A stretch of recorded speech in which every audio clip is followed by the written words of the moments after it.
I remember when Kia's My Neck, My Back came I out. love that song. But that was such a, like, for men, were I like, love that song, yeah. oh my God. And now it's become more normalized. And I think it's still shocking. Whenever, that song it's is still pretty, a shocking song. Yeah. But I love that it goes off. Yeah. Yeah. Still to this day as well, it does.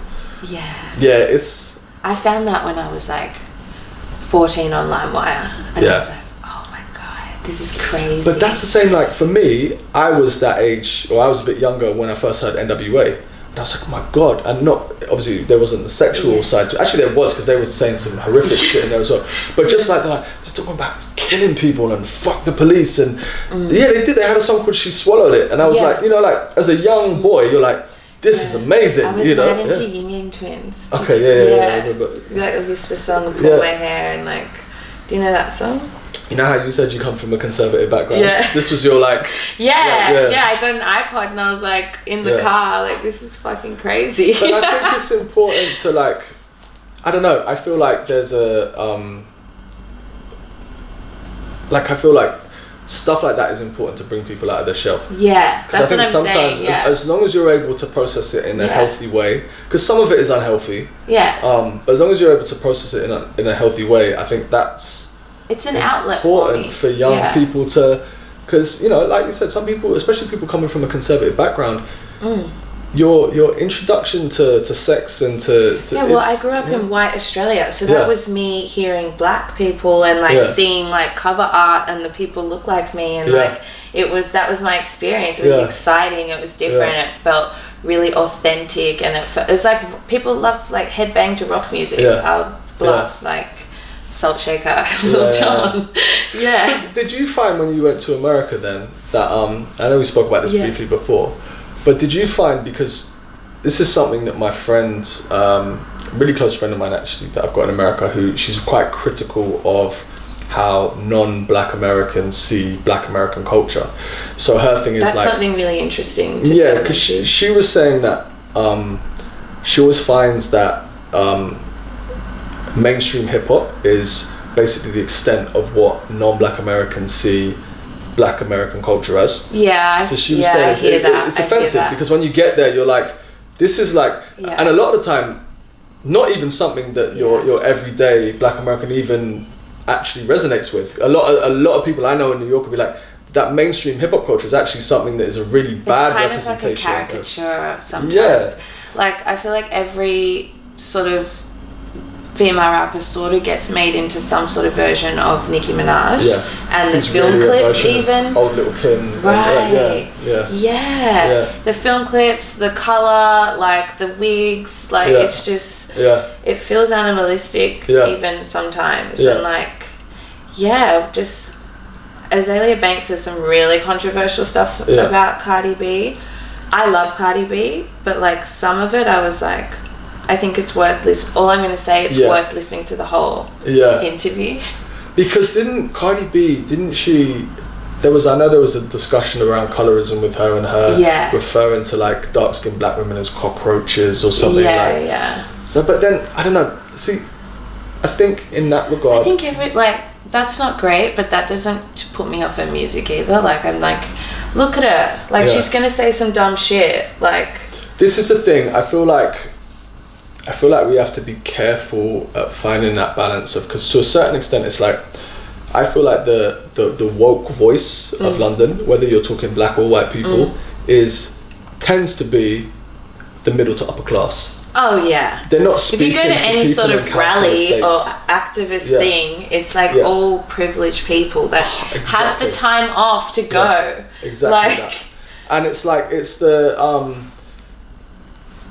and obviously as a white male, this is not my discussion to have, but I find it interesting to observe the discussion between a lot of Americans and Brits that are having these conversations, and the critique that comes from Black Britain on Twitter often comes from very middle to upper class, like young African those girls pockets or guys of Twitter are kind of scary, because it's they really are.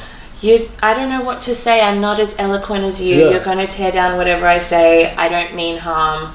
And this is the thing, it normally comes down to I can articulate myself better because I come from private education. Yeah. So I'll be able to win an argument, which... and I'm overeducated on the subject anyways. Yeah.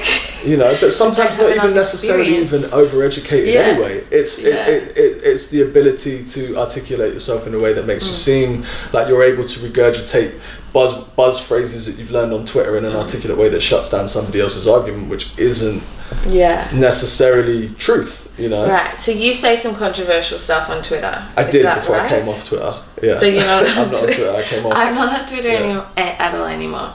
But yeah, I did. I like to. What's it like? Are you a controversial person? Would you say? No. Or do you just speak your mind? I speak my mind, and I think. Does it get you into trouble? Yeah, because I think right-wing Twitter and conservative Twitter hate me. Why? I think white Twitter hates me because they think that I'm pro-black because I say a lot of things that I think is important for a white person, and as a man, I get it with men as well, like, oh, you're a bitch because you're saying this. It's like, no, I think it's important for men to address your privilege as a man. I think it's important for white people to address the privilege as a white person, but then I don't subscribe to the woke narrative of because I also think there's too much pretentiousness in it. It's an absolute wank. It's an absolute wank, and I know a lot of these people. This is the thing. Like, again, I'm not going to start calling out names, but I know some of your most celebrated woke black feminists on Twitter. I know some of these girls personally, and I know where they come from and where their rhetoric was when they started, and it was problematic as fuck. I know a lot of these girls who exclusively only dated white men. What are your thoughts on that? See, I have no problem with any but I think if your reasoning behind exclusively only dating white men is rooted in issues that you have with doing anything other than that, then I feel as though, and I'm not, look, people grow, people grow, and I'm not here, and like I said, especially as a white male, I'm not here to tear down somebody for their own growth, but I think when you get in that position where you have a voice, don't be so fucking what's the word? Don't be so judgmental of people who are still going through that journey. Right. So if you're gonna be the pro anything, it doesn't have to be race, doesn't have to be gender, but like let's say I've become, like I said, I talk a lot about male privilege and understanding how problematic it is. But I don't ridicule any man who's not there yet, because I wasn't always there. Yeah. And there's definitely women that could have dated me when I was in my 20s who'd be like, he was a piece of shit. Yeah. So knowing that I was a piece of shit, I'm not going to start ridiculing every man who is still a piece of shit. I'm going to try and talk to them and try and like allow them to see that, and I feel like sometimes why does words just leave me? I don't know, the pretentiousness of some of woke Twitter. It's like, I know some of you, man, I can start pulling cards because you haven't always been this person, and great that you've now become this person, and you shouldn't be ridiculed for having gone through it, but just be a bit nicer to people.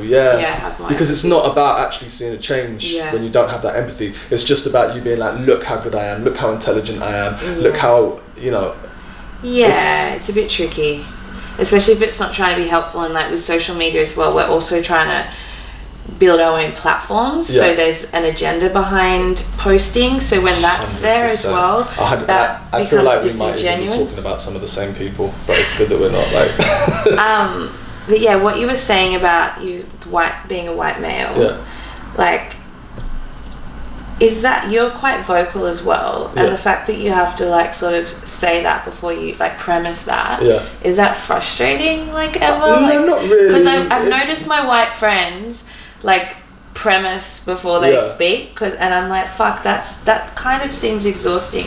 Do you know what I mean? Like, I don't have to do that. I feel like it's great, of course it's great, but I feel like I can say whatever I want. The thing is, but there's conversations, there's definitely still conversations of you being of mixed heritage, where you might find that you do have to give yourself Like because I've got the white in me as well. Because there is a privilege of being lighter and being more desirable Right.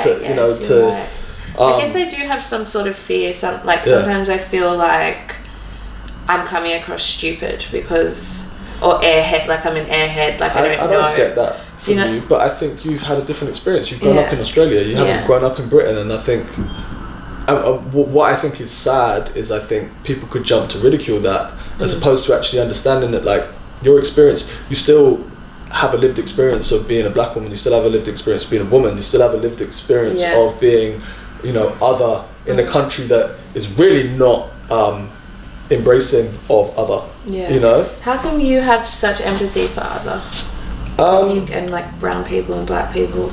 Because I can tell you know a lot about it. I grew up in a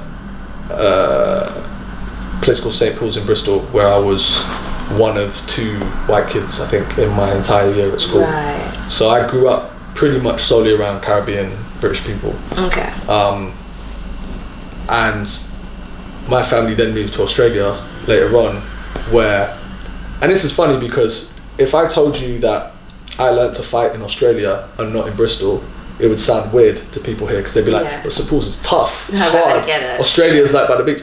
I fought every day when I moved to Sydney because I was other. Even though I was white, I was English, other, and I was English. You'd stick out. And I fought all the time, and I never felt like I was accepted there. And pretty much all my friends in Australia were other. They were all either African kids or they were Lebanese kids. It's a very multicultural place. Yeah, people don't realise that here. Yeah. Like my best friend in Australia was half Greek and half Turkish. Yeah. Most of my friends when I was in Sydney, they were either. Yeah, my mum's partner's Greek. Like, there's an enormous Greek community. Huge, especially in Melbourne. Yeah, too. Italian, Lebanese, everything. So, I don't know. I kind of felt like I had this. I guess it's maybe how, I don't know. I can't think of an equivalent. I mean, obviously, like, I'm not saying that I live the same experience of a. You definitely. I know you don't want to say that, and that's not what you're saying. Because I can still assimilate into like white Australian culture because I look like. But you sort of understand to an extent of what it's like to be the odd one out. Yeah, just to be the odd one out. Yeah. So I think, and then having grown up in an area where I really was the odd one out, and then also I think. Yeah, I didn't like how hard I had to think to say that because I'm like scared. Like, do you know what I mean? But like, I don't want to My thing is. I don't want to say the wrong thing. Like, race is so like contentious and like. 100%. And I think we just need to. You know what I'm trying to say, like. We need to understand that. The words are so like eggshells. This is it, and it's just about reading people's motives, man. Yeah. Like, my thing is I can have a conversation with anybody about anything. Yeah. If I know that their motive is coming from the right place, I don't care if you say the wrong term. I don't care if you say something politically incorrect because maybe your personal experience hasn't led you to learn that is the right thing to say or the wrong thing to say. So. Exactly. Providing you're able to listen and hear somebody else's point of view and your motive is to learn, I don't think anybody should be ridiculed. Yeah. I really don't. This whole like council culture bullshit, I just think, and don't get me wrong, I think people should be made accountable when they say some fucked up shit. Yeah, but trolling, I don't like trolling at all. I don't think it's productive. Like, it's kind of really archaic and I feel like I've said this before, but back in the day, like, they were crucifying people, like physically. Yeah. We're doing the same on social media. Yeah. Like 100%. We're killing people, destroying people. Yeah. I was literally, I don't even know. Because they said something wrong, like that's some Black Mirror stuff. 100%. We're going to start to get. 100%. I say this all the